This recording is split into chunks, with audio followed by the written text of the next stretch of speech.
dabayaaqadii bishii July ayay gabadha caanka ee reer Ivory Coast Yudexiao ku dhawaaqday inuu dhamaaday xiriirkii kala dhaxeeyay fanaanka reer Guinea ee Grand Prix Don oo Soomaalida inta badan u taqaan fanaan Doole. Yudex ayaa barteeda Facebook ku qortay waxaan rabaa inaan idin sheego in xiriirkaani ee Grand Prix uu dhamaaday sidaas daraadeedna aan horay u socon doono. hase yeeshee qoraal dhawaan uu soo dhigay bartiisa Facebook ee Grand Prix waxa uu ku sheegay inuu xiriirkooda dib u soo noqday oo ay heshiiyeen. waxaa la arkayay sawirro baraha bulshada oo la soo dhigay oo muujinaya lamaanahan oo wada jira. haddaba waa kuwa Yudex iyo Grand Prix. Yudexiao waxay caan ku tahay xayeysiinta dharka iyadoo ka duwan dadka kale oo dharka xayeysiiya sababtoo ah waa qof aad u buura marka ay ku jirto ganacsiyadeeda inta badan wax muyuusigana kuma larto. waxay caan ka tahay baraha bulshada oo barteeda Instagram-ka kaliya waxa ku xiran 1.6 milyan oo qof. dhanka kale Grand Prix ama fanaan Doole waa fanaan caan ah oo u dhashay dalka Guinea.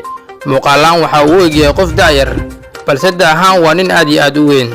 dadka ayaa jecel waxayna ugu yaraan fanaankii bilyaneerka ahaa inkastoo aysan cadeen in lacagtaas uu haysto. haddaba sidee ayuu lamaanahan ku bilowday xiriirkoodii? gabadha caanka ee reer Ivory Coast Yudexiao ayaa markii ugu horeysay bishii Oktoobar 2019 waxa ay shaacisay xiriirka ka dhaxeeya iyada iyo Grand Prix.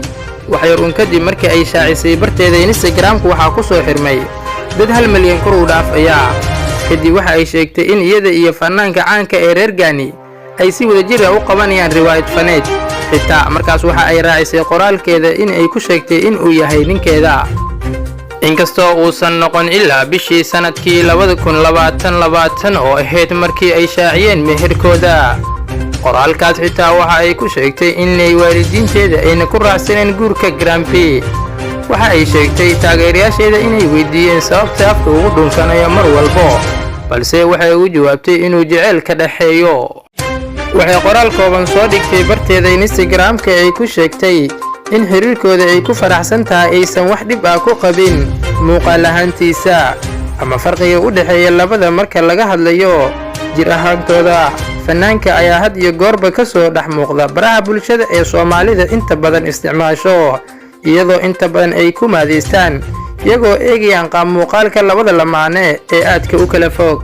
maalmahan waxa aad loo hadalhayaa sawirro oo Grand Prix uu ku soo bandhigay baraha bulshada oo ay lugaha kaga fadhido.